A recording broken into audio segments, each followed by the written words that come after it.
سلام سے آخری وقت کان لگا کر کیا بات کی، اور آپ نے کس کام کے لیے روانہ کیا تھا؟ یہ بات رات ہم نے بیان کی تھی کہ حضور صلی اللہ علیہ وسلم نے مختلف صحابہ کرام رضی اللہ عنہ سے مختلف باتیں ارشاد فرمائی تھیں جو انہی تک محدود رہیں، اور جب وقت آیا تو پھر انہوں نے اظہار کیا اور بتایا کہ یہ بات انہیں پہلے سے معلوم تھی یا رسول اللہ صلی اللہ علیہ وسلم کی پیشن گوئی تھی۔ عبد الرحمن بن عوف سے آخری وقت میں کیا بات ہوئی؟ عبد الرحمن بن عوف رضی اللہ عنہ حاضر ہوئے تھے اور رسول اللہ صلی اللہ علیہ وسلم کی چہرہ مبارک پہ کچھ فکر کی کیفیت، تو وہ سوچتے رہے۔ اصل قصہ یہاں سے شروع ہوا کہ مدینہ منورہ میں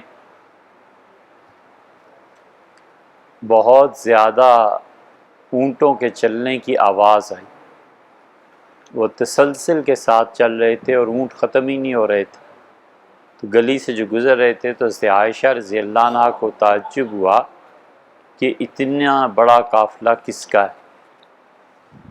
تو ام المومنین رضی اللہ عنہا نے پوچھا تو بتایا گیا کہ عبد الرحمن ابن عوف کا ہے۔ تو انہوں نے کہا کہ اللہ تعالی عبد الرحمن ابن عوف کو جنت کے اس چشمے سے پانی پلائے جس کا ذکر خدا نے قرآن میں کیا ہے کہ سلسبیلا، ایک چشمہ ہے جس کا نام سلسبیل ہے۔ یہ فرمایا چپ ہو گئی۔ یہ بات ان کی جو خادمہ تھی اس نے کہیں نقل کی، اور ظاہر ہے ام المومنین رضی اللہ عنہ کی ہستی ایسی تھی کہ وہ کچھ دیر میں مدینہ منورہ میں ہر آدمی نے کہی کہ عبد الرحمن کو یہ دعا ام المومنین نے دی ہے رضی اللہ عنہ۔ تو ان کے بیٹے حاضر ہوئے، انہوں نے کہا ہمارے والد کے لیے آپ نے دعا کی ہے، یہ کیا چیز ہے؟ سلسبیل کے لیے آپ نے کیوں دعا کی؟ تو انہوں نے پھر سنایا قصہ، اور انہوں نے کہا اس طرح آخری بیماری تھی تو عبد الرحمن تمہارے والد تشریف لائے عیادت کے لیے، تو تفکرات چہرے پہ دیکھ کے عرض کیا کہ اللہ کے رسول آپ کیوں پریشان؟ پھر خود ہی اندازہ کیا اور کہا میرا خیال ہے کہ آپ اس وجہ سے پریشان ہیں کہ آپ کی بیویوں کا آپ کے بعد کیا بنے گا۔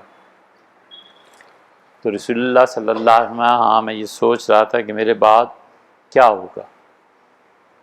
انہوں نے کہا اس میں کوئی پریشانی کی بات نہیں، میرا ایک پورا باغ ہے، آپ جناب والا جانتے ہی ہیں، اور اس باغ کی آمدنی ساری آپ کی بیویوں کے لیے، اور جب تک ان میں ایک بھی زندہ باقی رہیں گی میں اور میری اولاد ان کو پیش کرتے رہیں گے، تقسیم کر دیں گے، پھر جتنی کم ہوتی چلی گئی اتنی مقدار بڑھتی، یہ اسکیم پیش۔ تو حضور صلی اللہ علیہ وسلم بہت خوش ہوئے اور فرمایا اللہ عبد الرحمن کو سلسبیل سے پانی پلا، تو تمہارے اتنے اونٹ مسلسل آوازیں آ رہی تھیں تو مجھے واقعہ یاد آ گیا، پھر میں نے اس کے لیے دعا مانگی کہ اللہ اسے سلسبیل کا پانی پلائے کہ اس نے رسول اللہ صلی اللہ علیہ وسلم کی ہم لوگ جو بیویاں ہیں ہمارے لیے یہ سامان۔ رسول اللہ صلی اللہ علیہ وسلم جیسا اللہ پہ بھروسہ کرنے والا کون ہو سکتا ہے، مگر اس کے باوجود ظاہری اسباب سامان کسی کام کے، یہ اس سے نصیحت ہمیں ملتی ہے۔ قنوت نازلہ حضور صلی اللہ علیہ وسلم نے پڑھی ہے جب دشمن کے ساتھ مقابلہ تھا، یہ چیزیں تھیں۔ قنوت نازلہ مسلمان ہمیشہ پڑھتے رہے، لیکن اب دور ایسا آ گیا ہے کہ اب قنوت نازلہ مطلب کس وجہ سے پڑھی جائے، کہ کئی صدیوں سے اب مسلمانوں پہ غلامی کا دور چل رہا ہے، آزادیاں ختم ہو گئیں، اب جب تک لوگ خود ہمت نہ کریں محض قنوت نازلہ پڑھنے سے کیا ہو جائے گا۔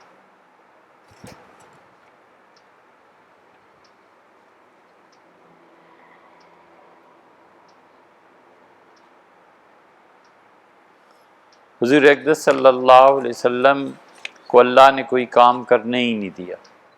اللہ تعالیٰ نے قرآن کریم میں فرمایا کہ لا نسألک رزقا، اب یہ آیت بڑی مشکل ہے۔ اللہ نے فرمایا کہ اے نبی صلی اللہ علیہ وسلم میں آپ سے رزق نہیں مانگتا، آدمی حیران ہوتا ہے کہ اللہ جو ساری مخلوق کو رزق دیتا ہے، یہ کس کے ذہن میں آ سکتی ہے کہ اپنے نبی صلی اللہ علیہ وسلم سے مانگے؟ ترجمہ اس کا یہی ہے کہ لا نسألک رزقا، اے نبی صلی اللہ علیہ وسلم ہم آپ سے روزی نہیں مانگتے۔ پھر پوچھے کہ بھلا کسی کے تصور میں بھی نہیں؟ تو مفسرین نے لکھا ہے کہ اس کا مطلب یہ ہے کہ اے نبی صلی اللہ علیہ وسلم ہم آپ سے روزی کموانا بھی نہیں چاہتے، ہم یہ چاہتے ہی نہیں کہ آپ روزی کمائیں، آپ بس ہمارے کام میں لگے رہیں، تبلیغ لوگوں کو کرتے رہیں، دعوت دیتے رہیں، آپ کی جتنی مالی کفالت ہے یہ ہمارا ذمہ ہے، آپ اس میں نہ پڑیں۔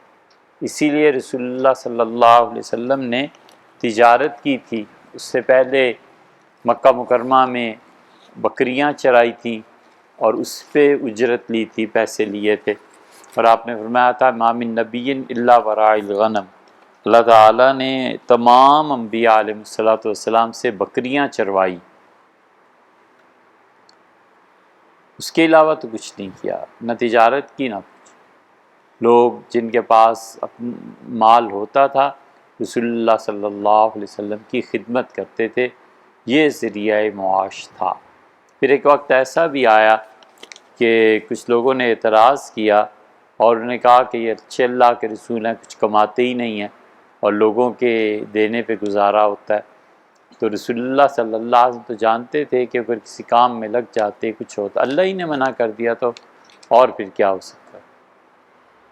تو آپ کھڑے ہوئے اور آپ نے کہا فلاں فلاں فلاں قبیلہ جو ہے یہ اچھے لوگ ہیں، میں آئندہ سے ان کے بعد کسی سے ہدیہ وصول نہیں کروں، منع کر دیا تھا، پابندی لگا دی تھی۔ پھر رسول اللہ صلی اللہ علیہ وسلم ہدیہ کسی سے لیتے تھے اور کسی سے نہیں بھی لیتے تھے، نبی کریم صلی اللہ علیہ وسلم کا طریقہ بدل گیا۔ حدود مسجد سے باہر بغیر شرعی ضرورت کے نکلنے سے اعتکاف ٹوٹ جاتا ہے، ٹھیک ہے، ایسے ہی ہے۔ مسنون اعتکاف کی قضا کس طرح کی جائے؟ مسنون اعتکاف جو ہے اس کی قضا فقہا نے لکھا ہے اصلاً ہے ہی نہیں، اور کچھ کہتے ہیں کہ ایک دن اور ایک رات۔ مسنون اعتکاف کی قضا یہ ہے کہ کسی بھی مسجد میں گزار لے، کچھ فقہا کی رائے یہ ہے کہ ایک دن باقی دنوں کا اور ایک رات باقی راتوں کی قائم مقام بن جائے گی، تو ایک دن اور ایک رات کا کہیں اعتکاف کر لے روزے سمیت، یہ قضا لکھتے ہیں۔ اور فقہا بعض کہتے ہیں کہ اس کی کوئی قضا نہیں ہے، بس ٹھیک ہے سنت تھا اب نفل ہو گیا اعتکاف۔ احرام مصر کی کیا تاریخ ہے؟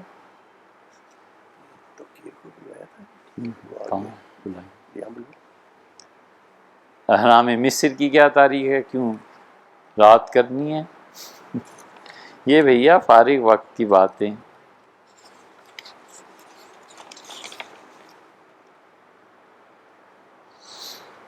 صوفیزم کب سے شروع ہوا؟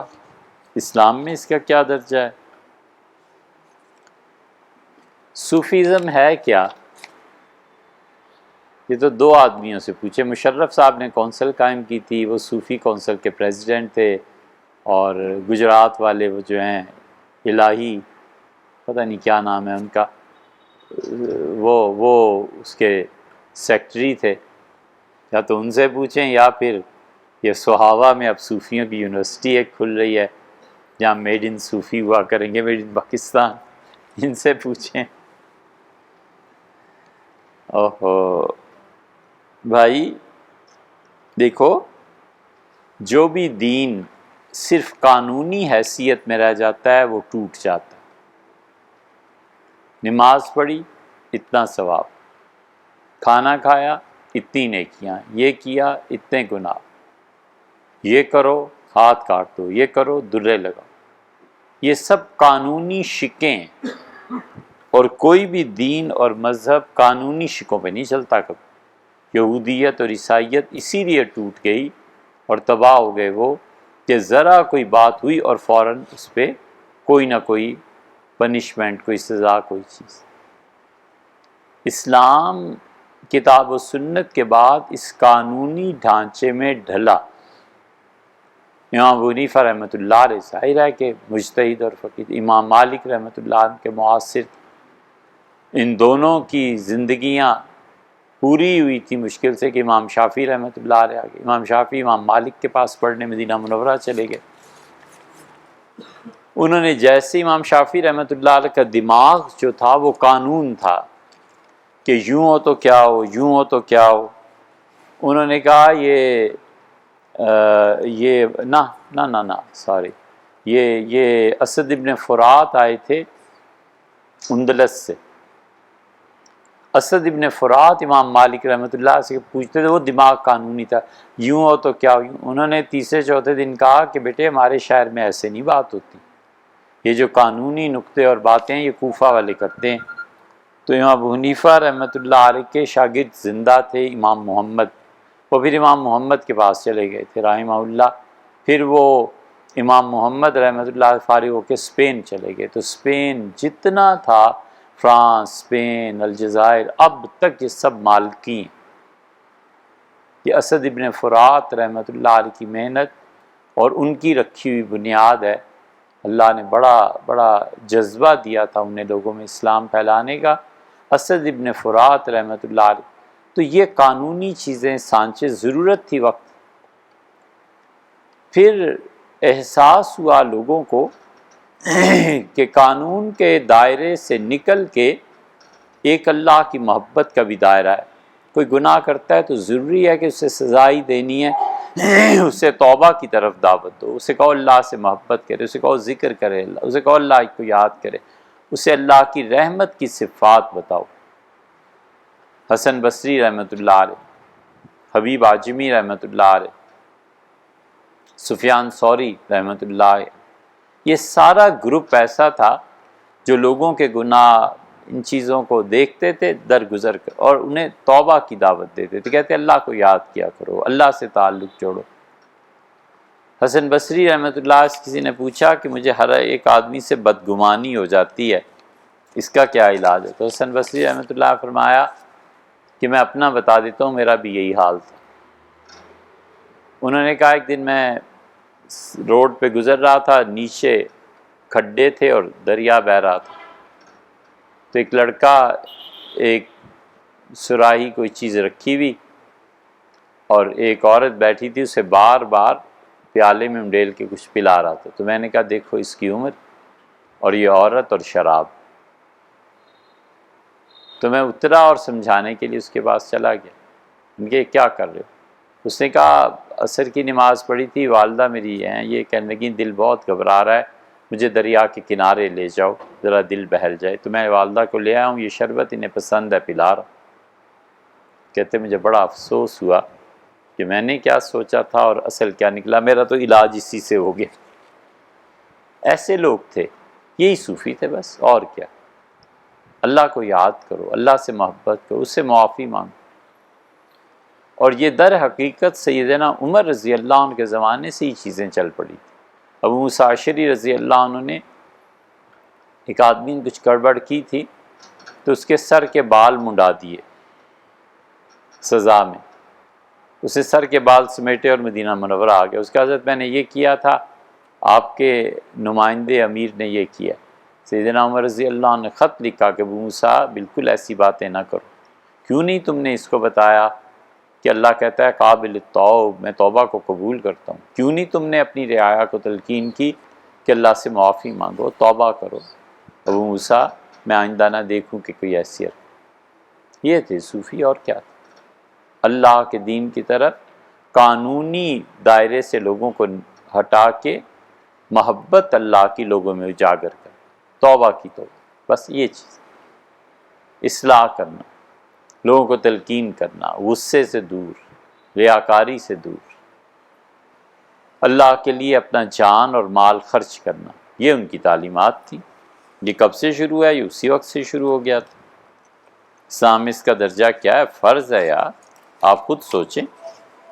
کسی سے اگر کوئی گناہ ہو جائے تو یہ چاہیے کہ جا کر رپورٹ کریں پولیس میں، یا یہ کہ اس بھائی کو سمجھائیں کہ ایسے نہیں کریں۔ آپ کو پتہ ہے مدینہ منورہ میں مقدمہ ہی حضرت ابوبکر رضی اللہ عنہ کو حکومت ملی تھی، انہوں نے کہا لا بد ضروری ہے کہ میں کچھ لوگوں کو مقرر کروں جو میرا ساتھ دیں، تبھی حکومت خلافت چلے گی۔ ابو عبیدہ بن جراح رضی اللہ عنہ نے کہا خزانہ میرے حوالے کر دیں، میں معاشی طور پہ سنبھال لوں۔ سیدنا عمر رضی اللہ عنہ کا قانون میرے حوالے کر دیں۔ پہلے قاضی مدینہ منورہ کے وہی تھے۔ تو ایک آدمی آیا، اس نے حضرت ابوبکر رضی اللہ عنہ سے کوئی بات کی، حضرت ابوبکر رضی اللہ عنہ نے اس سے ایسے جیسے جان چھڑائی اور فرمایا نہیں واپس چلے جاؤ، ایسی باتیں نہیں کریں۔ زیادہ اصرار کیا تو فرمایا قاضی وہ ہے عمر، اس کے پاس۔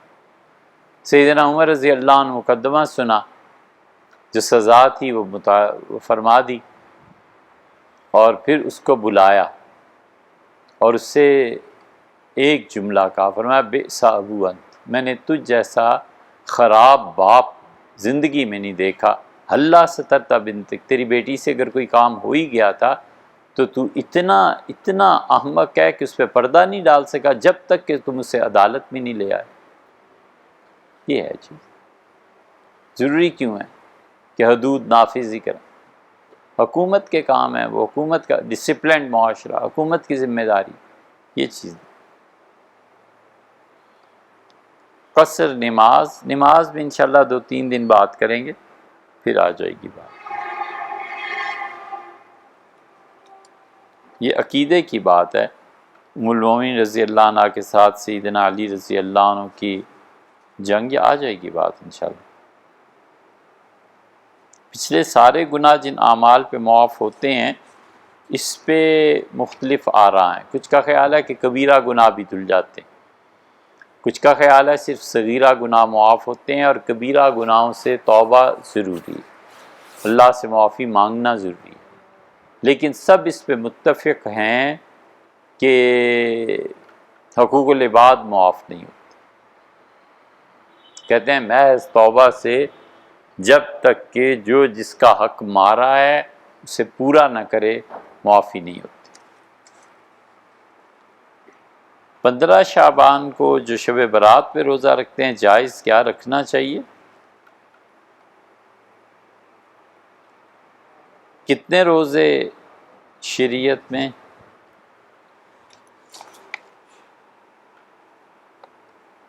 ہاں، شوال کے 6 روزے۔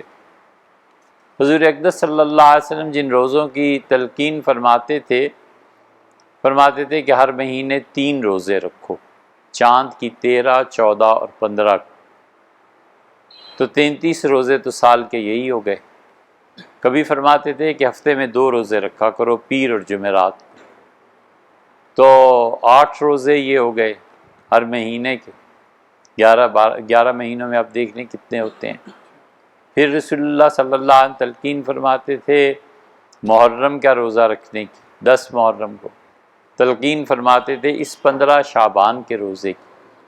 امت نے جن راتوں کو عبادت کے لیے پاکیزہ مانا ہے اور جن کے روزے کا کہا ہے، اس میں 15 شعبان شامل ہے۔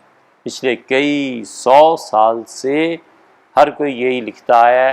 اب یہ نئی تحقیق اب لوگوں کو سوجی ہے کہ نہ 15 شعبان کا کوئی روزہ ہے اور نہ رات پاک ہے۔ یہ جو تمہارے سارے لکھتے رہے یہ گمراہ تھے، انہوں نے کچھ نہیں پڑھا تھا، ایسے ہی۔ یہ سب اپنے اسلاف پہ اعتماد اٹھانے کی بات،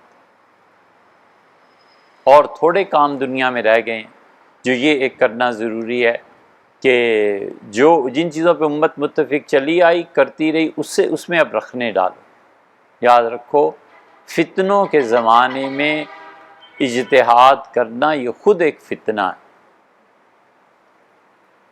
شکر کرو کوئی نماز پڑھ لے، کوئی روزہ رکھ لے۔ اچھا، ایک نمے کے لیے مانا کہ شعبان کی 15 کا روزہ کچھ بھی نہیں ہے، اس کی عبادت بھی کچھ نہیں۔ لوگ پہلے ہی خدا کی یاد اور عبادت میں بہت بہت کمی کرتے ہیں، تو اس کو جو ایک رات بیچارے نے کچھ مانگنا ہے اس سے بھی روک دینا ہے۔ حنفی فقہا کا پکا اصول ہے کہ وہ کہتے ہیں نفل کی جماعت نہیں ہو سکتی، یہ حنفیوں کا پکا اصول ہے۔ جہاں جہاں رسول اللہ صلی اللہ علیہ وسلم نے فرض نمازوں کے علاوہ جماعت کرائی ہے، حنفی فقہا اس کی تعویل کرتے ہیں، وہ کہتے ہیں بس ادھر ہی بند رکھو، تراویح کی جماعت حضور صلی اللہ علیہ وسلم کرائی ہے، بس تراویح سے یہ مراد نہیں ہے کہ سنت موقدہ کی جماعت ہو سکے۔ حنفی فقہا کا پکا اصول ہے کہ جو رسول اللہ صلی اللہ علیہ وسلم نے چاند وغیرہ وغیرہ گرہن کی نمازیں، وہ کہتے ہیں بس اس تک محدود رہو، نفل کی نماز نہیں ہو۔ اس کے باوجود آخری اب جو فقہا ہیں 1.5-2 صدیوں سے، وہ کہتے ہیں کہ اگر کوئی نفل کی جماعت کراتا ہے کرانا، کوئی نماز پڑھنے، وہ کہتے ہیں پہلے ہی لوگ نماز نہیں پڑھتے، ان کو اور روکو گے، کوئی 2-4 نفل کسی طرح اللہ کی یاد کرتا ہے کرنے دو، مت روکو۔ ہاں یہ ہے کہ اسے سنت سمجھ کے نہ کرے۔ تو 15 شعبان کو یہ آج سے نہیں، پچھلے 1000 سال سے زیادہ، 1000 سال سے بھی زیادہ پچھلے حضرات لکھتے رہے ہیں۔ اب کیسے کہہ دیں کہ سب گمراہ تھے؟ بالکل نہیں ہوتا۔ 15 شعبان کا روزہ جائز کیا رکھنا چاہیے؟ معراج میں نہ کبھی روزہ رکھا ہے نہ اس کا حکم ہے۔ غیر مسلم کے لیے دعا کی اجازت ہے، بالکل اجازت ہے۔ غیر مسلم کے لیے دعا کی اجازت ہے، غیر مسلم کے لیے مبارکباد کی اجازت ہے، غیر مسلم کو سلام کرنے کی اجازت ہے۔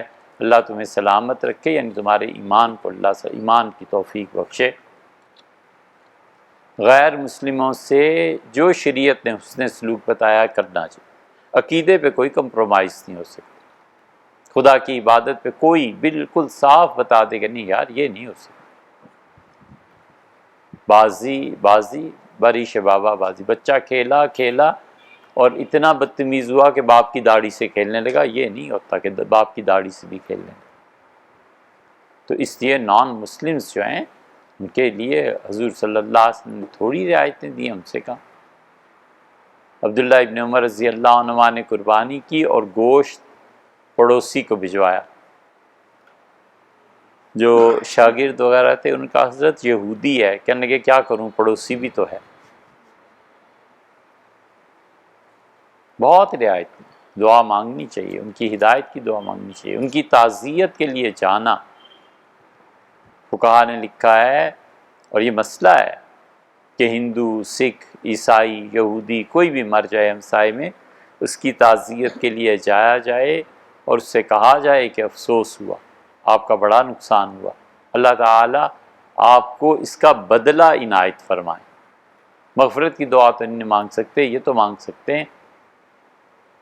یہ تھوڑا ہی ہے کہ آدمی اتنا شریعت سے بنیادی مسائل بھی نہ جانے۔ وہ سکھ ایک چلا گیا، وہ پی ٹی آئی کا سکھ تھا، تو وہ بیچارہ کسی نے مار دیا تھا، تو عمران خان صاحب چیئرمین گئے تو فاتحہ پڑھی، اس کے لیے ہاتھ اٹھائے، وہ لوگوں نے بہت، وہ زمانے میں ہم سے بھی پوچھا، ہم نے کہا بھی ان کو پتہ ہوگا، ہم نے تو نہیں کیا۔ تو یہ چیزیں نان مسلمز کے لیے تعزیت کے لیے جان۔ آپ کو بڑی حیرت ہوگی یہ جو میں اب حدیث سنانے لگا ہوں، سنن کبریٰ میں امام بہقی رحمۃ اللہ علیہ سنن کبریٰ میں یہ روایت لائے ہیں کہ ام المومنین حضرت عائشہ رضی اللہ عنہا بیمار ہو گئی تھی، تو حضرت ابوبکر رضی اللہ عنہ بیٹی کی عیادت کے لیے صاحبزادی صاحبہ کی تشریف لائے، دیکھا تو ایک عیسائی عورت بیٹھ کے پڑھ کے ان پہ پھونک رہی، تو حضرت ابوبکر رضی اللہ عنہ نے کہا میری بیٹی پہ کچھ پڑھ کے دم کر دو، میری بیٹی ٹھیک ہو جائے، لیکن یہ بٹیا میری چھوٹی بیٹی، اس پہ دیکھو جو بھی تم پڑھ رہی ہو نا، شرک کے جملے نہ پڑھنا، باقی کچھ پڑھ۔ ہم میں یہ ظرف ہے کہ کوئی عیسائی یہودی کہ میں دم کر دیتا ہوں تو کرا لے، یہ صحیح چیزیں ہیں۔ حضرت ابوبکر رضی اللہ عنہ کا میری چھوٹی بیٹی، میری پیاری بیٹی پہ شرک کی باتیں نہ پڑھنا، باقی تم دم کر، یہ سب چیزیں آپ خود سوچیں نا، جتنی اسلامک سوسائٹی تھی، معاشرے تھے، غیر مسلم مسلمان سب اکٹھے ہی رہتے تھے، ایک گھر مسلمان کا ہے، 4 یہودی کے ہیں، 3 عیسائی کے ہیں، محلہ چل رہا ہے، ایسے ہی ہوتا تھا نا۔ مدینہ منورہ ریاست بنی، اس میں یہودی رہتے تھے، عیسائی رہتے تھے، رسول اللہ صلی اللہ علیہ وسلم کے ساتھ یہودی رہتے تھے۔ ام المومنین حضرت عائشہ رضی اللہ عنہ کہتی تھیں کہ رسول اللہ صلی اللہ علیہ وسلم کی تیمارداری تھی. ہمارے گھر میں وہ بات یہاں سے شروع ہوئی کہ انہوں نے کہا کہ 2 سیاہ چیزوں پہ گزارا ہوتا تھا اور مہینے گزر جاتے تھے. لوگوں نے کہا کون سی 2 سیاہ چیزیں؟ ان کا ایک پانی کالا اور ایک کالی کھجوریں. تو لڑکے کو سمجھ نہیں آئی. اس نے کہا ام المومنین پانی کب سے کالا ہوا؟ ان کا بیٹے جب فاقہ پڑتا ہے نا تو پانی بھی کالا نظر آتا ہے. یہ 2 سیاہ چیزیں تھیں. اور حضور صلی اللہ علیہ وسلم کی آخری راتوں کا حال یہ تھا کہ مجھے چراغ جلانے کی ضرورت پیش آتی تھی. تو پھر میں ایک یہودی کے پاس گئی اور اپنا کچھ سامان رہن رکھوایا اور اس سے تیل لے کے آئی. تو اس سے کہا ام المومنین آپ لوگوں کے گھروں میں تیل بھی نہیں ہوتا تھا؟ فرمانے لگی تیری ماں تجھے روئے، تیل ہوتا تو ہم روٹی اچھی نہ پکا لیتے، سالن میں نہ ڈال لیتے. تو اس لیے نان مسلم بہت اللہ نے رعایت دی. اسی لیے ہم بار بار کہتے ہیں ان کے دلوں میں فرض ہے ہم پہ کہ ہم اپنی محبت پیدا کریں تاکہ راہ کھلے، تاکہ بات آگے بڑھے، ان کو اسلام کی سمجھ آئے. آپ نہرو کی کتابیں پڑھیں. نہرو نے ایک جگہ لکھا ہے کہ ہندوستان پہ اصل احسان محمود غزنوی کا ہے اور غوری کا ہے. کہتا ہے جتنی تیزی سے اجمیر شریف والے اور یہ سارے صوفیہ کام کر رہے تھے، اگر یہ تلوار لے کے پٹھان درمیان میں نہ آ جاتے تو ہندوؤں کا نام اور وجود باقی نہ رہتا. یہ تو غزنوی آئے ہیں، غوری آئے ہیں، لڑے ہیں، تو پھر ہندو راجواڑوں میں کھلبلی مچی اور ہندوؤں کو کوئی عقل آئی کہ لڑنا ہے، ورنہ تو یہ چاٹ جاتے صوفی. اس نے تجزیہ کیا. تو اس لیے نان مسلمز جو ہیں ہمیشہ اللہ کے دین کا اچھا نمونہ ان کے ساتھ، اپنی شخصیت بس کافی. اللہ تعالیٰ نے ہمیں کیوں پیدا کیا ہے؟ اللہ تعالیٰ نے پیدا کیا ہے تاکہ اپنی ذات کے لیے دلائل دے، لوگوں کو دکھائے کہ دیکھو انسان جو ہے نا اتنی کمپلیکیٹڈ چیز ہے کہ اس جیسی مشینری کو بنانا یہ میرا ہی کام ہے. فتبارک اللہ احسن الخالقین. کیا ہی اچھا ہے پروردگار برکت والا جس نے انسانوں کو، جانوروں کو، مخلوق چیز اللہ کی کریچر مخلوق جتنی چھوٹی ہو جائے نا اللہ کی معرفت اتنی بڑھ جاتی. چیونٹی میں دماغ نکالو، چیونٹی کا دل نکالو، گردے نکالو، چیونٹی کیسے جیتی ہے؟ یہ اللہ ہی کے کام. اور یا پھر آپ کا مطلب یہ ہے کہ کیوں پیدا کیا ہے؟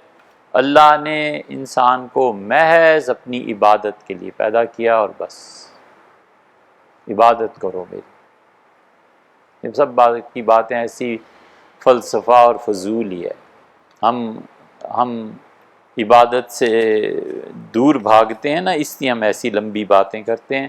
اللہ نے اسی لیے پیدا کیا ہے نماز پڑھو، اللہ نے اسی لیے پیدا فرمایا ہے روزے رکھو، اللہ نے اسی لیے پیدا فرمایا ہے کہ میرا نام لو. بس یہی کام اللہ نے ہمارے ذمہ کیا ہے، ہمیں یہ کرنا چاہیے. آدمی نے اللہ کی عبادت شروع کی اور پھر کہا اللہ بھوک لگ رہی ہے، اللہ نے کہا کھانا کھاؤ اور پھر آ کے عبادت کرو. پھر اس سے کہا اللہ پیاس لگی، اللہ کا پانی پیا اور پھر عبادت کر. اس کا نیند، اللہ نے کہا سو جا پھر اٹھ کے عبادت کرنا. اب یہ جو وقفے سے ضروریات پیش آتی رہیں، اللہ سردی لگ رہی ہے، اللہ نے کہا کمبل اوڑھ لے پھر آ کے عبادت کر. یہ وقفے کی ضروریات جو تھی نا، عبادت اصل تھی اور یہ ضروریات تھی. ہم نے عبادت کو بیچ میں سے نکال دیا اور ضروریات میں پھنس گئے. ہم تو ایسے نالائق ہو گئے. اب ٹیچر پڑھا رہا ہے، بچہ کھڑا ہوتا ہے کہتا ہے واش روم سے آؤں، وہ کہتا ہے ہو آؤ. بچہ ہے چالاک، جا کے واش روم میں بیٹھ جاتا ہے، گھڑی دیکھتا رہتا ہے کب پیریڈ ختم ہو اور کب جاؤں. ہم نے یہ حرکت کی ہے، ہم بجائے پڑھنے کے واش روم میں آ کے بیٹھ گئے ہیں اور ہم دیکھ رہے ہیں کہ کب گھڑی ختم ہو استادوں کی اور جاؤں. ہم نے یہ حرکتیں کی ہیں. اس پہ آپ پوچھتے ہیں کہ ہمیں کیوں بھیجا ہے؟ اللہ نے عبادت کے لیے. اللہ نے کہا مجھے یاد کرو، اسی لیے کہتا ہے بکرتم و اصیلا، صبح و شام مجھے یاد کرو. اسی لیے کہتا ہے کہ وذکر اسم ربک، اپنے پروردگار کا نام لے. اسی لیے کہتا ہے کہ سورج چڑھنے سے پہلے اور ڈوبنے سے پہلے سب سے اچھا وظیفہ عصر کی نماز کے بعد مسلسل پڑھتے رہنا ہے سبحان اللہ و بحمدہ، سبحان اللہ العظیم، سبح بحمد ربک، سبحان اللہ و بحمدہ پڑھ سورج کے ڈوبنے سے پہلے. اللہ نے اس لیے پیدا کیا. آپ اندازہ لگائیں حضور صلی اللہ علیہ وسلم تبلیغ کرتے تھے نا، لوگوں کو جاتے تھے نا اسلام کی دعوت دینے، ان کا کون سا عمل ایسا تھا جو عبادت نہیں تھی؟ ان کا اٹھنا بیٹھنا بھی عبادت ہی تھا. اس کے باوجود اللہ ان سے کہتا ہے فَإِذَا فَرَغْتَ فَانْصَبْ. اور جب آپ یہ دین کے ظاہری کاموں سے فارغ ہو جائیں تو محنت کریں آ کے. وہ جو کر رہے ہیں وہ دین نہیں ہے. اس کے باوجود اللہ کہتا ہے فَانْصَبْ وَإِلَىٰ رَبِّكَ فَارْغَب، اپنے رب سے لو لگائیں، بیٹھ کے تنہا اپنے رب کو یاد کریں. وہ تو جو کچھ کر رہے تھے وہ بھی تو رب کی یاد ہی تھی، صورت مختلف تھی، لیکن اللہ کہتا ہے نبی صلی اللہ علیہ وسلم اس کے باوجود آپ کچھ وقت نکالیں، میرے علاوہ کوئی نہیں مجھے یاد کرے. حضرت مولانا الیاس صاحب رحمۃ اللہ علیہ کہتے تھے کہ صلحاء اور علماء کے مجمع کے ساتھ تبلیغ کے لیے جاتا ہوں، اس کے باوجود لوگوں کے اثرات دل پہ اتنے پڑ جاتے ہیں کہ اس سیاہی کو آ کر یا تو اعتکاف کے ذریعے دھوتا ہوں یا شاہ عبد القادر صاحب رائے پوری رحمۃ اللہ علیہ کی خانقاہ میں چلا جاتا ہوں، ذکر کرتا ہوں، پھر جا کر اندر کے وہ صفائی ہوتی. ہم جو ہر وقت دنیا ہی کے کاموں میں مصروف رہتے ہیں، ہمیں کوئی خیال نہیں آتا. زندگی میں ضرور آدمی 1-2 گھنٹے نکالے، چٹخنی لگائے، موبائل تو بالکل ہی باہر پھینک آئے. ہم سے عبرت حاصل کرو جو ہم پھنسے. ان چیزوں سے بالکل ہٹ کے خالص اللہ کو یاد کرے، توبہ کرے، معافی مانگے، ذکر کرے، محبت کا اظہار کرے، اللہ کو یاد کرے. ہم اصل میں آئی اس کام کے لیے.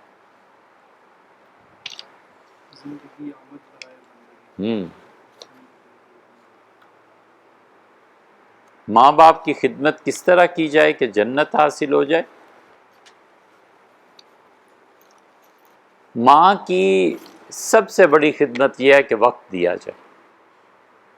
بس وقت دیا جائے. ماں بیوہ ہو جاتی ہے، بوڑھی ہو جاتی ہے، کوئی بات کرنے والا ہوتا نہیں، اب ماں بٹھا لیتی ہے، وہ پھر خاندان بھر کی غیبتیں ہوں گی، فلانی نے یہ کیا تو فلانے نے یہ کیا تو فلانے کے بچے.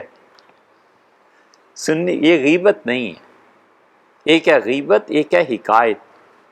مثلاً بیوی بتاتی ہے شوہر کو کہ یہ بچے کر رہے ہیں، تو یہ غیبت نہیں، یہ حکایت ہے. وہ واقعے کو اس لیے بتاتی ہے کہ آپ اپنی ذمہ داری کو سمجھیں. کورٹ میں جا کے کوئی کہتا ہے کہ کسی نے ایسے کیا ایسے نہیں کیا، تو غیر موجودگی میں کہتا ہے یہ غیبت نہیں. غیبت وہ ہوتی ہے جس میں اس لیے سنایا جائے کہ دوسرا ذلیل اور رسوا ہو. حکایت کرنا، ماں سارے جہان کی حکایتیں بیان کرتی ہے، اور تم بھی ایسے ہو، تم میں یہ نقص ہے، اور تم میں یہ خرابی ہے، اور تمہاری بیوی فلانی بھی. تو وقت نہیں ہوتا لوگوں کے پاس. ماں کی سب سے بڑی خدمت، اس سے وقت دیا جائے. بیٹھے رہیں، جو کہتی ہے سنتے رہو. کون سا سارے انہیں عمل ہی کرنا ہوتا ہے، اور کون سی ساری باتیں قابل عمل ہوتی ہیں، لیکن اس کا بڑا حق بنتا ہے. حضرت تھانوی نور اللہ مرکز کے پاس ایک بٹانی آ گئی. حضرت رحمۃ اللہ سے کہنے لگی کہ اللہ تعالیٰ نے دیکھیں یوں کیا، اس طرح فلانا مر گیا، اس طرح میں بیوہ ہوگی، اس طرح پیسے نہیں ہیں، روز تنگی ہوتی ہے، یہ وہ. تو پھر اٹھ کے کہنے لگی کہ اچھا میں اب چلتی ہوں، کہیں اللہ تعالیٰ کہیں کہ تو جا کے میری غیبتیں کرتی رہی. سیدھی تھی نا، سادی. کہنے لگی کہیں گے کہ میری شکایتیں لگاتی رہی، تو اچھا حضرت میں چلتی ہوں، زیادہ نہیں کہتی. تو ماں کا حق اور باپ کا، اس کی اتھارٹی کو قائم رکھا جائے. باپ کا یہ سب سے بڑا حق ہے، اس کی اتھارٹی کو قائم رکھا جائے. یہ تھوڑا ہی ہے کہ باپ جو بات کر آئے پھر اپنے باپ کے فیصلوں پہ ہی خود ہی نکتہ چینیاں بھی کرتے پھرو. باپ نے کہہ دیا یہ کام نہیں کرنا. باپ کی اتھارٹی ہے، اس کی طاقت ہے، معاشرے میں اس کا وقار ہے، محلے میں 4 بندے اس کے جاننے والے ہیں. اس وقار کو قائم رکھا جائے. یہ وہ چیزیں ہیں جو اللہ کے ہاں جنت کا سبب بن جاتی ہیں۔ ایک بندہ جو اللہ تعالیٰ کو نہیں مانتا تھا، اس نے مجھ سے کہا کہ کوئی مذہب ہے معصوم جانور کی جان دے کر کیسے صحیح ہو سکتا ہے، جبکہ پاس کھڑا معصوم بچہ بھی دیکھ کر رونے لگتا ہے۔ اس بچے کا رویہ اس بات کی دلیل ہے کہ یہ غلط ہو رہا ہے۔ اچھا، اور اللہ تعالیٰ کو ہمارا ماضی، حال، مستقبل سب معلوم ہے۔ جب اللہ تعالیٰ کو پتہ ہے کہ کس نے جہنم میں جانا ہے تو کس نے جنت میں، تو اتنا لمبا پروسیجر کیوں؟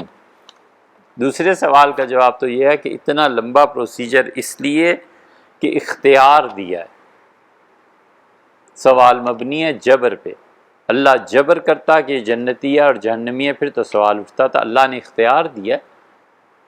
یہ جبر اور قدر کی بحث ہے، یہ اتنی جلدی سلجھنے والی نہیں۔ ہم نے کئی ہفتے اس پہ بات کی تھی، اور ریکارڈ میں ہوگا، اس کو سن لیجئے گا۔ مگر یہ جو اختیار ہے نا انسان کا، یہ اختیار اس بات کی دلیل ہے کہ وہ کیا کرتا ہے۔ اللہ نے جنت اور جہنم جو لکھا ہے، دیکھو دو پہلو ہیں۔ ایک پہلو یہ ہے کہ اللہ نے جبر فرمایا کہ یہ جائیں گے، ایسے نہیں ہے۔ ایک یہ ہے کہ اللہ کو علم ہے کہ یہ کل کیا کرے گا، پرسوں کیا کرے گا، تو تم اللہ کو جاہل سمجھتے ہو۔ اللہ کو اگر علم ہے کہ پرسوں، اور یقیناً علم ہے، تو اس نے لکھ دیا ہے کہ یہ جو کرتوت ہے نا، ان کو کر کے جہنم میں جائے گی۔ یہ تقدیر علم ہے اللہ کا، جسے اس نے تحریر کیا۔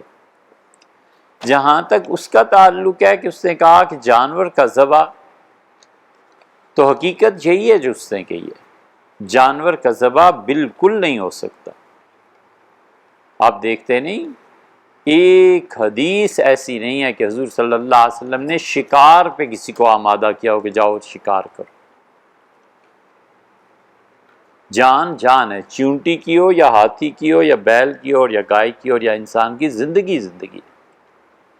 کبھی بھی ایسے نہیں ہے کہ زندگی کو ختم کیا جائے۔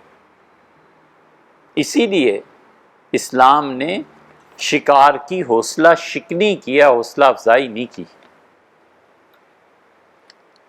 تو کوئی بھی یہ نہیں کہتا، وہ غیر مسلم وہ صحیح کہتا ہے کہ انسانی کہ جان جانور کی بڑی پاکیزہ، بڑی چیز۔ دوسری چیز بھی بتاؤ۔ دوسری چیز نکاح ہے۔ ولیعذ باللہ بدکاری میں بھی وہی کچھ ہے جو نکاح کے بعد ہے۔ یہ کیوں بھئی؟ وہ جائز ہے اور یہ ناجائز ہے۔ یہ دونوں چیزیں ایسی ہیں جو اصولی طور پر جائز نہیں تھیں، اللہ نے ایکسیپشن میں لے جا کر اسے جائز قرار دیا ہے۔ اللہ کو پتا تھا کہ اگر وہ نکاح پہ پابندی لگا دے گا، اس کی بھی اجازت نہیں دے گا، تو اس کی مخلوق ماری جائے گی۔ اور اللہ ہی کو یہ بھی علم ہے کہ اگر وہ گوشت کھانے کی اجازت نہیں دے گا تو یہ مخلوق ماری جائے گی، تباہ ہو جائے گی۔ آپ یہ دانت دیکھتے ہیں کہ نائن، یہ دانت اس بات کی دلیل ہے کہ اسے اللہ نے نوچنے اور چبانے اور چیرنے پھاڑنے کے لیے تھی۔ یہ دانت خود اس بات کی دلیل ہے کہ اللہ نے انسان میں گوشت کھانا، گوشت کو نوچنا۔ حضور اقدس صلی اللہ علیہ وسلم کی خدمت میں جب ران پیش کی جاتی تھی، بھنی ہوئی، تلی ہوئی، تو رسول اللہ صلی اللہ علیہ وسلم چھری کے استعمال کی بجائے اسے نوچتے تھے دانتوں سے۔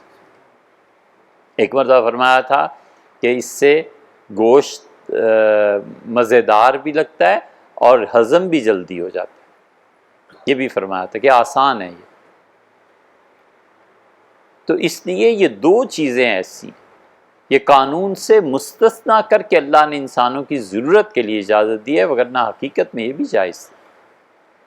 اللہ کو پتا تھا اس کے بندے تنگی میں مبتلا ہو جائیں گے، اگر خدا نے اجازت نہ دی تو آؤٹ آف دا وے جا کے، آؤٹ آف دا لا، یہ آسان ہے۔ آپ دیکھتے نہیں گاڑیوں پہ سیاہ بلیک پیپرز چڑھانا، گورنمنٹ کی، اگر کہیں گورنمنٹ ہو واقعی قانون، ہمارے ملک میں تو ہے نہیں نا کوئی ایسا، تو ایک میل نہ چلنے دیں اگلے۔ وہ تو ایکسیپشن بنانا پڑتی ہے قانون میں کہ اس کی جلد کی بیماری ہے، اس کے ساتھ یہ ہے، اس کے ساتھ فیملی ہے، یہ ہے، وہ ہے، پھر گورنمنٹ اور سیکٹری اجازت دیتے ہیں کہ اچھا بلیک پیپرز۔ تو قانون سے ہٹ کے جو چیز جاتی ہے اور گورنمنٹ اجازت دے ایکسیپشن کیس بنائے، مستثنا بنائے، یہ آسان چیز نہیں ہوتی، بڑا سوچ سمجھ۔ اللہ نے تین چیزیں، تیسری اس وقت خیال میں نہیں رہی، کہ یہ تین چیزیں ایسی ہیں جن کو عام قانون سے ہٹ کے اللہ نے آؤٹ آف دا وے جا کے اجازت دی ہے۔ یہ ہے اس کا جواب جو آپ فرما رہے ہیں۔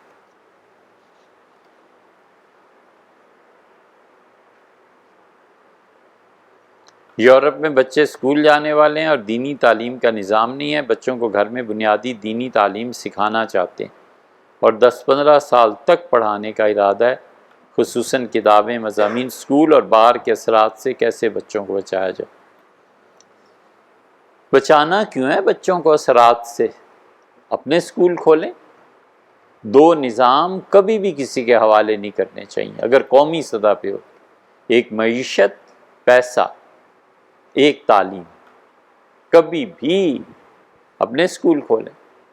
شریعت نے نہیں کہا، فقہا کہتے ہیں کہ اگر کسی بستی میں کوئی شیخ نہیں ہے، کوئی خانقاہ نہیں ہے جہاں جا کے لوگ اللہ کو یاد کریں، اللہ کا ذکر کریں، اپنی اصلاح کروائیں، تو وہ لکھتے ہیں کہ انہیں چاہیے کہ کسی بزرگ کو بلائیں، اپنی بستی میں خانقاہ کھلوائیں، اللہ کی یاد تازہ ہو، اور انہیں پیسے دیں کہ حضرت یہاں آئیں، آپ کی ضروریات زندگی کے ہم کفالت کریں۔ اسی طرح فقہا نے لکھا ہے، وہ کہتے ہیں اگر کہیں پہ بچوں کی تعلیم کے لیے ادارہ نہیں ہے تو گورنمنٹ کو چاہیے ادارے بنائے۔ وہ کہتے ہیں گورنمنٹ کہتی ہے پیسے نہیں ہیں تو اس علاقے میں جو بھی جاگیردار سرمایہ دار ہے اس سے جبراً پیسے لے کر وہاں پر اسکول اور تعلیمی ادارہ کھولا جائے گا، جبراً اس سے دولت لے لی جائے۔ مثلا 76 میں کوئی کہتا ہے جی تعلیمی ادارہ ہی نہیں، 76 میں کروڑ پتی بیٹھے ہیں، گورنمنٹ کہتی ہے بینک کے اس کے اکاؤنٹ کو دیکھو، 10 کروڑ سے یہاں یونیورسٹی کالج بنا، اور جب بچے تعلیم حاصل کرنے چلیں تو گورنمنٹ کو اپنی سہولت کے مطابق پھر کہنا چاہیے کہ یہ 10 کروڑ ہے تم سے لیا ہے، یہ 10 کروڑ روپیہ ہم آپ کو واپس کریں گے، اتنا ہر سال اتنا نیشنل بینک سے واپس کریں۔ وہ کہتا ہے نہیں جی ڈالرز میں دیں، سونے میں دیں، سونا لے لیں سونے میں دیں، سونا لیں اور سونا دیں، ڈالرز لیں اور ڈالرز دیں۔ تو یہ تو بستی میں جا کے جو بسیں ہیں انہیں نہیں سمجھ آئی تھی پہلے گھر کو کہ میرے بچے پڑھیں گے کہاں، سوچنے کی بات تھی نا۔ اب جب چلے گئے اور بس گئی تو انہیں چاہیے اپنا پیسہ اپنی اولاد پہ خرچ کریں۔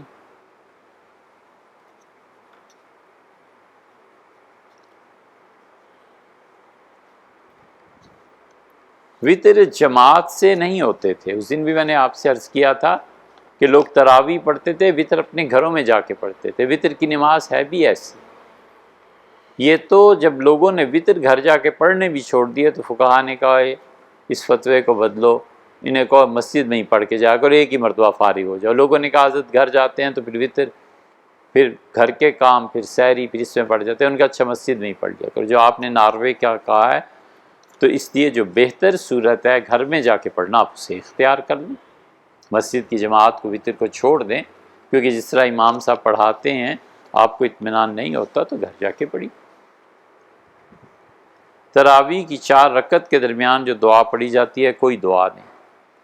سمرقند اور بخارا کے فقہا نے دیکھا لوگ ایسے ہی بیکار بیٹھے رہتے ہیں، گپیں مارتے ہیں، انہوں نے یہ چند جملے جو اللہ کی حمد و ثنا میں بزرگوں کے یا بعض جگہ پہ حدیث شریف میں بھی آئے ہیں انہیں جمع کر دیا، ان کا بیٹھ کے یہ پڑھتے رہا کرو۔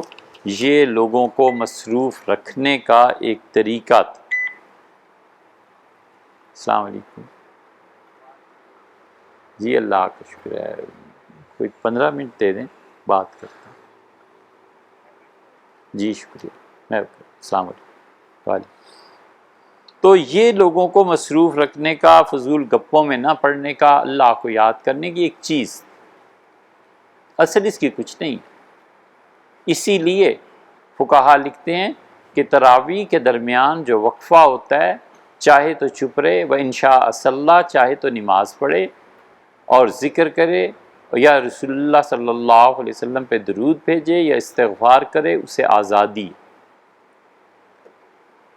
اہل مکہ یہ کرتے تھے کہ 4 تراویح کے بعد ایک مرتبہ طواف کر لیتے تھے، جو ہی طواف ختم ہوا امام نے پھر 4 شروع کر دیں، پھر طواف۔ پھر اہل مدینہ یہ کرتے تھے کہ 4 تراویح کے بعد اٹھ کے 4 رکعتیں پڑھ لیتے تھے۔ حنفی فقہا نے کہا کہ 4 تراویح کے بعد اتنا وقفہ ہونا مستحب ہے جتنی دیر میں 4 تراویح پڑھی گئی، تو اتنا ٹائم تو ڈبل سے بھی بڑھ جاتا ہے، کہاں لوگ پھر صبر کرتے ہیں۔ تو اس لیے اہل مدینہ 4 رکعتوں کے بعد 4، اس لیے امام مالک رحمۃ اللہ علیہ کے یہاں بعض علماء جو مالکی ہیں انہوں نے فتویٰ دیا ہے کہ تراویح 36 رکعتیں، 20 تو جو پراپر پڑھی جاتی ہیں، 16 درمیان میں آ گئی، 36 ہو گئیں، اور 4 فرض ہو گئے 40، اور 2 سنتیں بھی پڑھ لیجئے 42، اور 2 نفل بھی آخر کے 44، اور 3 وتر 47 رکعتیں۔ ہمارے یہاں یہ عبادت ہے عشاء میں، رمضان میں۔ حضور صلی اللہ علیہ وسلم من قام رمضان ایمانا و احتسابا، جس نے رمضان اس حالت میں کیا کہ اسے اللہ سے ثواب کی امید تھی، رات کا قیام کیا، دن کا، غفر له ما تقدم من ذنبہ، اس کی زندگی کے پچھلے گناہ معاف ہوئے۔ یہ 48-50 رکعتیں نفس پہ گراں گزرتی۔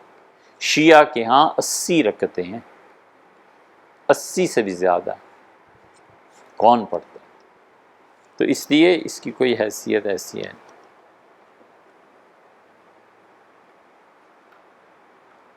8 تراویح اور 20 تراویح، اصلاً تو 20 ہے، سیدنا عمر رضی اللہ عنہ جمع فرما گئے تھے، اب اس کو کیوں توڑنا ہے؟ لیکن کوئی 8 پڑھتا ہے، اسے بھی پڑھنے دو یار، آئے تو صحیح، نماز تو پڑھے، اللہ کو یاد تو کرے۔ ہم کیوں اصرار کریں کہ نہیں پہلے دن سے ہی نا تم بالکل ٹاپ کے حنفی بن کے آؤ، اور حنفی ہو گئے ہو تو پھر دیوبندی بنو، دیوبندی اگر ہو گئے ہو تو پھر محفوظ الرحمان صاحب کے پیچھے چلو، اور اگر جمعیت میں آ گئے ہو تو پھر مولانا شیرانی کے پیچھے نہیں ادھر چلنا ہے۔ کدھر کدھر تقسیم کرنی ہے؟ شکر کرو یار، جو مسجد میں آئے، جو اللہ کو یاد کرے، 8 رکعتیں پڑھے، 2 رکعتیں پڑھ لے، اللہ کے حضور آ جائے، کیا پتا اس کی نظر کرم کیسے پڑ جائے، کسے قبول فرما لیں، کسے چن لیں، اور اس کے صدقے کتنوں کی نماز قبول ہو جائے۔ ہے تو عبداللہ ابن مبارک رحمۃ اللہ علیہ تبع تابعین میں سے تھے، خیر القرون کا دور تھا۔ یہ باتیں کوئی شرعن دلیل نہیں بن جاتی، مسئلہ اس سے ثابت نہیں ہوتا، لیکن اتنا پتہ چلتا ہے کہ کچھ نہ کچھ ہے۔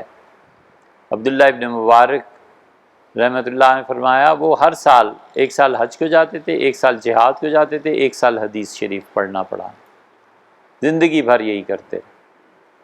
تو عبداللہ ابن مبارک رحمۃ اللہ علیہ نے کہا کہ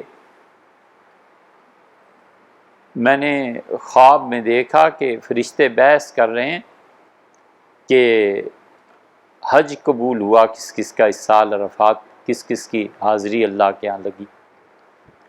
تو دوسرے نے کہا تھا 6 لاکھ تھے اور ایک کا بھی حج قبول نہیں ہوا، اس کا ایک کا بھی اس نے کہا ہاں سب کا قبول ہوا، وہ کسی نے کہا فلاں آدمی کی وجہ سے۔ عبداللہ ابن مبارک رحمۃ اللہ کہتے ہیں بڑا حیران ہوا کہ وہ تو بغداد میں ہی ہے، وہ تو حج کے لیے گیا ہی نہیں، اس نے کیا، میں چلا گیا۔ اس نے کہا حضرت میں حج کے لیے نکلا تھا، رات کو وضو کے لیے جب اٹھا تو کوڑے کے ایک ڈھیر پہ میں نے دیکھا کہ ایک عورت ہے اور لباس بالکل اپنے آپ کو لپیٹا ہوا ہے اور مردہ جانور اٹھا رہی ہے۔ تو میں نے اس سے پوچھا کہ یہ کیا کر رہی ہو، حرام کھلاؤ گی لوگوں کو؟ میرے ذہن میں یہ آیا کہ یہ سالن والن پکا کے بیچے گی اور یہ حرام کا کھلائے گی لوگوں کو، تو میں نے اسے ڈانٹا۔ اس نے کہا نہ کرو ایسے، میرے ساتھ نہ کرو، اور میں نے اس سے زیادہ زور دے کے پوچھا اور میں نے کہا میں ابھی پولیس کو بلاتا ہوں۔ اس نے کہا بات یہ ہے کہ میں حضرت حسن رضی اللہ عنہ کے خاندان سے ہوں اور میں بھیک مانگ نہیں سکتی، اور شوہر میرا انتقال کر گیا، فاقہ پڑا ہوا ہے، میں اپنے بچوں کے لیے رات کو آتی ہوں، شرم حیا سے کوئی چیز اٹھا کے لے جاتی ہوں، بچوں کو کھلاتی تھی۔ وہ گیا، پتہ اس سے پوچھا اور سارے پیسے اس کے حوالے کیے اور کہا بی بی گزارا کرو۔ عبداللہ ابن مبارک رحمۃ اللہ علیہ کہتے تھے اس فرشتے نے کہا کہ اس کی اس نیکی کی وجہ سے اللہ نے کہا جو میرے راستے میں اس سال نکلا ہے اس کا عمل اتنا پسند ہے کہ سب کو حاجی بنا دو، سب کا حج قبول۔ وہ نہیں گیا اور اس کے صدقے میں کہاں قبولیت ہوئی، یہ عبداللہ ابن مبارک رحمۃ اللہ علیہ بتاتے۔ تو اس لیے اللہ کی راہ نہ روکے یار، خام خواہ کسی بھی دین کے حلقے کی نہیں تردید کرنی چاہیے، نہیں مخالفت کرنی چاہیے جب تک کہ فرض نہ ہو جائے۔ فرض ہو تو چلو کوئی بات بھی ہے، عقیدے میں ہم پہ فرض ہے کہ ہم اہل تشیع کے اس عقیدے کی مخالفت کریں کہ ہمارے 12 امام معصوم تھے اور انہیں معراج ہوتی تھی۔ ہم کہتے ہیں حضور صلی اللہ علیہ وسلم کی معراج جو ایک بار ہوئی ہے، کیسے کسی کو 12؟ یہ ہم پہ فرض ہے۔ لیکن یہ تھوڑا ہی ہے کہ جو دینی جماعتیں کسی نہ کسی درجے میں کام کر رہی ہیں، ضروری ہے ان پہ لوگوں کو وہاں سے اکھیڑو۔ جب اکھڑ گیا اور اب بددین ہو گیا، اب خوش ہو، اب اس کو کہیں ٹھکانے لگاؤ نا۔ آپ معاشرے میں، سوسائٹی پہ غور کریں، ایک جگہ سے اکھیڑ دیتے ہیں، اس کے بعد وہ گمراہ ہو جاتا ہے۔ وہ کہتا ہے یار سب مولویوں کا حال یہ دیندار ہوتی ہے ایسے، وہ چھوڑو یہ دین، یہ نیکی کر لی، اسے کسی جماعت سے نکال کے کلیجہ ٹھنڈا ہو گیا، اب وہ کفر کرے، اب وہ حرکت جو بھی کرے۔ مفتی صدر الدین آزردہ رحمۃ اللہ علیہ کا شعر ہے، انہوں نے اپنی محبوبہ سے شکایت کی ہے، انہوں نے کہا کہ یہ کم نگاہیاں تیری لے گئیں مجھ کو، یہ کم نگاہیاں تیری بزم شراب، جو تم مجھ پہ سے محبت نہیں کرتی ہو نا، تو وہ غم دور کرنے کے لیے دیکھو میں اب شراب پینے لگا ہوں، یہ تمہارا قصور ہے۔ یہی ہوتا ہے ولیعذ باللہ۔ اس لیے جو آدمی شرافت سے جو دین کا بسم اللہ ضرور کرو یار۔ اور اللہ ایسا نہیں ہے کہ مخلاص کے ساتھ کوئی کام کرتا ہو تو اسے گمراہی پہ چھوڑ۔ مکہ مکرمہ میں جتنا مال آتا تھا نا، یہ بات آپ میں سے اکثر کو معلوم نہیں ہوگی، جب حضرت عبد المطلب نے تقسیم کیا ہے نا اپنے بیٹوں کی اور مکہ میں عہدے بانٹے ہیں، مثلا عباس رضی اللہ عنہ کو بلایا اور کہا بیٹے تمہارے ذمے ہے مکہ میں پانی کا بندوبست کرنا۔ حضرت ابو طالب کو بلایا اور کہا تمہاری ذمہ داری یہ ہے کہ تم سردار ہو میرے بعد، سب کا خیال کرنا۔ حمزہ رضی اللہ عنہ کو بلایا، یا پھر ابو طالب کو ہی کہا کہ میرے اس پوتے کی حفاظت کرنا حضور صلی اللہ علیہ وسلم۔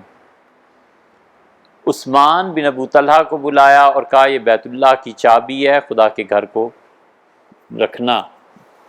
ایک اور کو خدا کے گھر پہ جو غلاف ڈلتا ہے تمہاری ذمہ داری۔ سیدہ خدیجہ رضی اللہ عنہا کے جو والد تھے نا، انہیں بلایا خویلد کو اور کہا خویلد جتنا پیسہ آئے، جتنے ہدیے اور تحفے ان بتوں پہ چڑھائے جائیں، یہ سب پیسہ رکھنا ہے اور اتنے فیصد تمہارا حصہ ہے، باقی سارے کا سارا مال بیت اللہ پہ خرچ ہوگا۔ خویلد کے پاس جتنا مال آتا رہا یہ سب کا سب بتوں کی نظر و نیاز۔ حرام تھا کہ نہیں تھا؟ اس زمانے میں لوگ سونے کے ہرن، سونے کے برتن راستے میں ڈاکے پڑتے تھے نا، وہ بنواتے تھے، اوپر کوئی کالی چیز بن لیتے تھے، ڈاکوؤں کہتے تھے فضول چیز ہے، اس بہانے حرم شریف میں لا کے وہ اللہ کے گھر پہ چڑھا دیتے تھے، رکھ دیتے تھے اللہ کے گھر میں کہ اللہ یہ تیری نظر ہے۔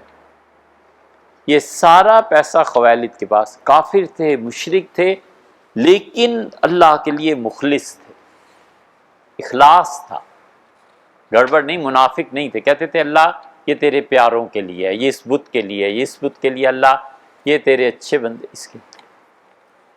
آپ کو پتہ ہے یہ پیسہ سارا خویلد کا انتقال ہوا اور ام المومنین حضرت خدیجہ رضی اللہ عنہا کے پاس آیا، اور اس پیسے سے اسلام کی بنیاد بنی ہے۔ رسول اللہ صلی اللہ علیہ وسلم نے فرمایا خدیجہ کے متعلق عائشہ کبھی کچھ نہ کہنا، اللہ کی قسم لوگ اپنا مال چھپا کے رکھتے تھے، خدیجہ مجھ پہ خرچ کرتی تھی، لوگ مجھے جھوٹا کہتے تھے، مجھے سچا کہتی تھی، لوگ مجھے باہر جاتا تھا پتھر مارتے تھے، خدیجہ کے پاس آ کے سکون ملتا۔ آپ کبھی سوچیں وہ پیسہ جو بتوں کی نظر و نیاز تھی، اسلام کی بنیاد بنا وہ کافروں اور مشرکوں کا اخلاص تھا. یہ الگ بات ہے کہ وہ مشرک تھے بھی یا نہیں تھے، یہ بھی ایک ڈیبیٹیبل چیز ہے. وہ ان کے اخلاص کا اللہ کو دیا ہوا پیسہ اللہ نے اپنے دین کی بنیاد بنا دیا. اللہ اخلاص کو قبول کرتا ہے. کافر مخلص ہونا اپنے دین میں، اللہ اسے نہیں گمراہی پہ چھوڑ. کھل جاتی ہے ہدایت، ایک دن کہیں نہ کہیں کوئی ہاتھ پکڑ ہی لیتا ہے. تو اس لیے جو اللہ کی راہ میں ہے، اگر مخالفت شریعت اس کی فرض اور واجب نہیں قرار دیتی، مت بولے، جانے دے، اللہ اس سے سنبھال لے.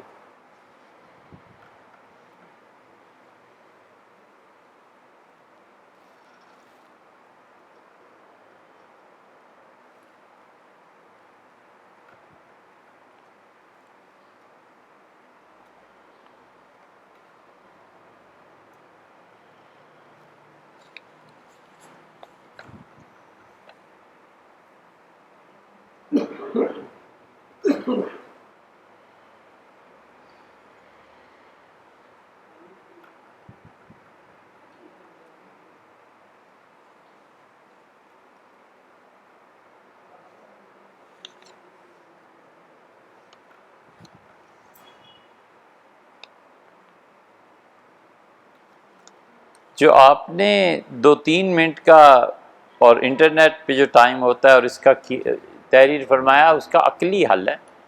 آپ خود سوچیں، جہاں پہ انٹرنیٹ میں 2-3 منٹ کے فرق سے سب سے پہلا ٹائم جو ملتا ہے نا، کہ اس وقت روزہ بند ہو جاتا ہے، سحری ختم ہو جاتی ہے، اس کو اپنا لیں.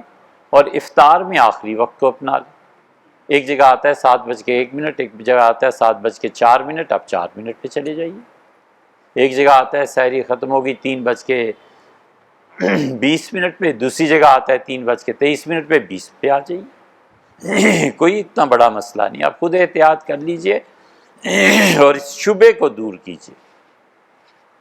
کوئی شبہ نہیں کرنا، اللہ پہ بھروسہ کرنا چاہیے کہ اللہ میں نے اپنی طرف سے انتہائی احتیاط کر لی، امید ہے تو نے قبول فرما لی.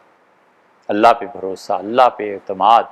اسی لیے فقہا نے لکھا کہ ایک بار جب توبہ کر لے پھر دوبارہ کچھ نہ گناہوں کی طرف توجہ کرے، اور یہ سمجھنا اللہ سے کہ اللہ نے میری توبہ کو قبول فرما لی ہے، یہ خود نیکی ہے. نہ جائے اس پہ کہ یہ گناہ، ایک بار ہو گئی نا توبہ، آگے چلو.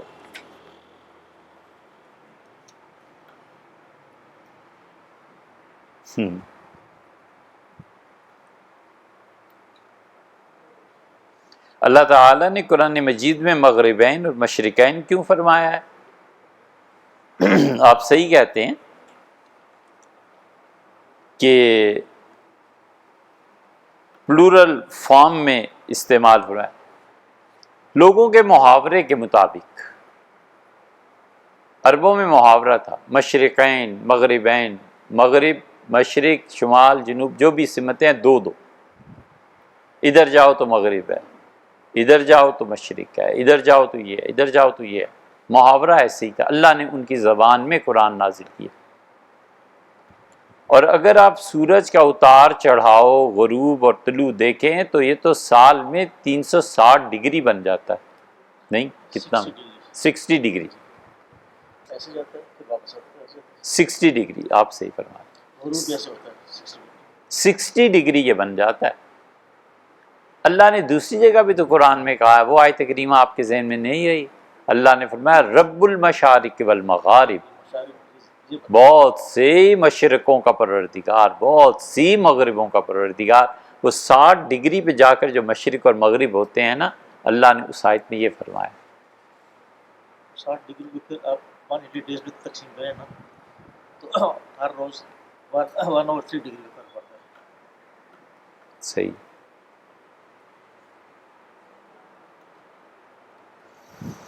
دعا سے تقدیر بدل جاتی ہے، بالکل بدل جاتی ہے بھیا، کوئی اس میں شبہ نہیں. ماں کی دعا سے، شیخ کی دعا سے، اللہ کے کسی نیک بندے کی دعا سے.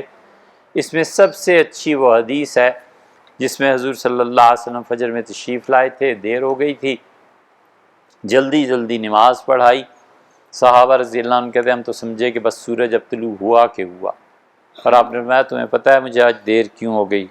اور پھر فرمایا میں تہجد پڑھ کے بیٹھا تھا، مجھے اونگ آ گئی اور پھر خواب بیان کیا اپنے 17 آدمیوں کا کہا میں نے انہیں دیکھا، یہ اس کی تقدیر تھی یوں بدل گئی، یہ اس کی تقدیر تھی یوں بدل گئی۔ اس پہ 2-3 گھنٹے کی ایک ریکارڈنگ ہے، کبھی مل جائے تو سن لیجیے گا، بار بار ایسی باتیں ہوتی ہیں۔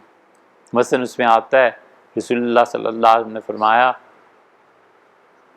کہ میں نے ایک آدمی کو دیکھا، موت کے فرشتے آ گئے تھے، تو فرشتے دوسرے آئے اور ان کا ہٹو، اس کی زندگی اللہ نے بڑھا دی۔ تو انہوں نے پوچھا کس طرح؟ تو انہوں نے کہا کہ ماں اس کی دعا مانگ رہی تھی، اللہ نے فرمایا ہم اس کی سن لیتے ہیں، اس کی زندگی بڑھا دی۔ پھر ایک اور رسول اللہ صلی اللہ علیہ وسلم نے بتایا کہ اس نے کسی کی ضرورت پوری کر دی تھی اور اس کی زندگی اللہ نے بڑھا دی۔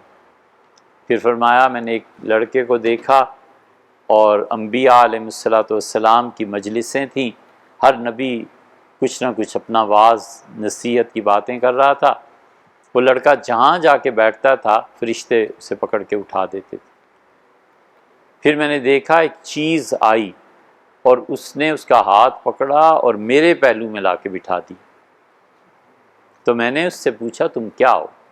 اس نے کہا پاکیزگی، غسل، یہ پاک رہتا ہے، یہ نہاتا ہے، غسل کرتا ہے۔ تو رسول اللہ صلی اللہ علیہ وسلم پاکیزگی نے اس کی وہ تقدیر اس پہ اثر انداز ہوئی، میرے پہلو میں۔ اس طرح کی 17 چیزیں بیان فرمائیں۔ تو دعا تو کسی کی بھی لگ جاتی ہے، والدین کی، اللہ کے کسی اور اچھے بندے کی۔ گر کی بات یہ ہے کہ دعا لینی چاہیے، دعا مانگنا الگ چیز ہے، دعا لینا الگ چیز ہے۔ ایسا کام کرو کہ دوسرے کا دل بے اختیار دعا پہ مجبور ہو جائے کہ یار کیا بات، مزدوری ہے نا، 100 روپے دینے ہیں مزدور کو، فرض کر لو، کہا بچے تمہارے ہوں گے یار عید آ رہی ہے 150 لے جاؤ، کیسا خوش ہوگا، کیسی دعائیں ملیں گی، کہے گا کہ یہ کمال کیا۔ آپ گئے بازار میں ان ایکسپیکٹڈ کسی کے لیے کوئی تحفہ بھیج دیا کہ آپ رکھیں، یہ اتنی اچھی چیز، وہ کہتا ہے کمال ہے یار، اللہ خوش رکھے۔ آپ نے کسی کو علم کی بات بتائی، وہ کہتا ہے یہ تو سنی ہی نہیں تھی، اللہ اس کی زندگی میں برکت دے۔ یہ دعائیں لینی چاہیے، ایسے کام کرنے چاہیے کہ لوگ مجبور ہوں کہ دعا مانگیں۔ لیکن اب حال ایسا ہے کہ اتنی حبس ہے، لو کی دعا مانگتے ہیں لوگ۔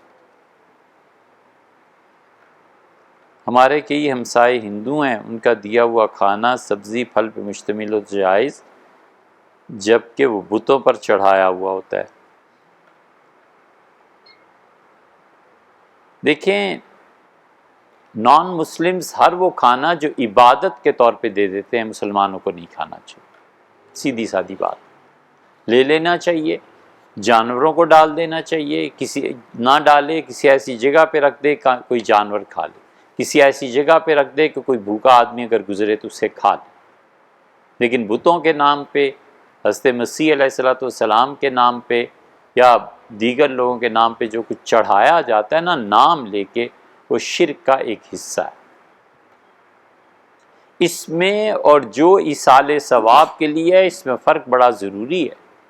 ایک آدمی دیگ پکاتا ہے اور کہتا ہے اللہ اس کا ثواب حضور اقدس صلی اللہ علیہ وسلم کو پہنچے، اللہ اس کا ثواب اس صاحب قبر کو پہنچے، اللہ اس کا ثواب میرے مشائخ کو پہنچے، وہ کھانا بالکل درست ہے، اس میں کیا ہے؟ وہ جو بھیجتے ہیں مزار پہ اس لیے بھیجتے ہیں کہ مزارات مرکز بن گئے ہیں غریب لوگوں کے، رواج پڑ گیا ہے کہ وہاں جو جاتا ہے کھانے کو ایکسپیکٹ کر رہا ہوتا ہے، تو وہ اس لیے بھیجتا ہے۔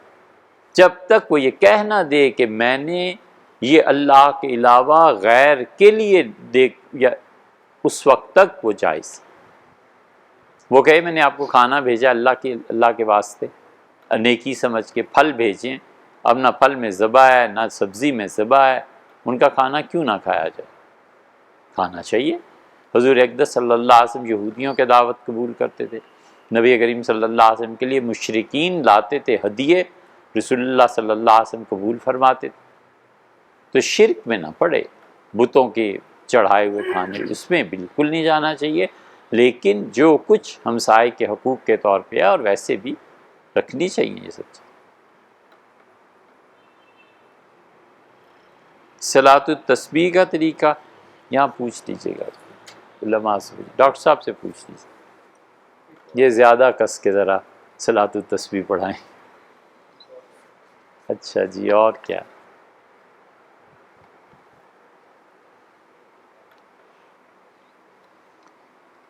خاتون نے جہاں اعتکاف کر لیا وہ کمرہ بدلنا چاہتی ہیں تو اس سے سنت کا اعتکاف ختم ہو جائے گا، نفل چلا ہو جائے گا۔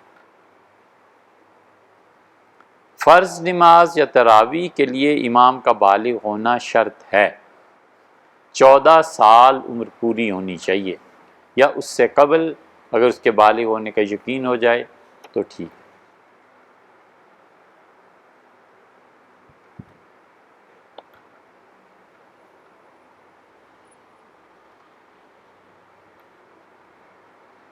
فرض نماز کی ادائیگی کے علاوہ وضو کرنا اعتکاف والے کو درست، تلاوت قرآن پاک کی تو اس میں تو وضو واجب ہے، ضروری ہے، اسی طرح نوافل پڑھنا چاہتا ہے عبادت کے لیے، ٹھیک، کوئی حرج نہیں۔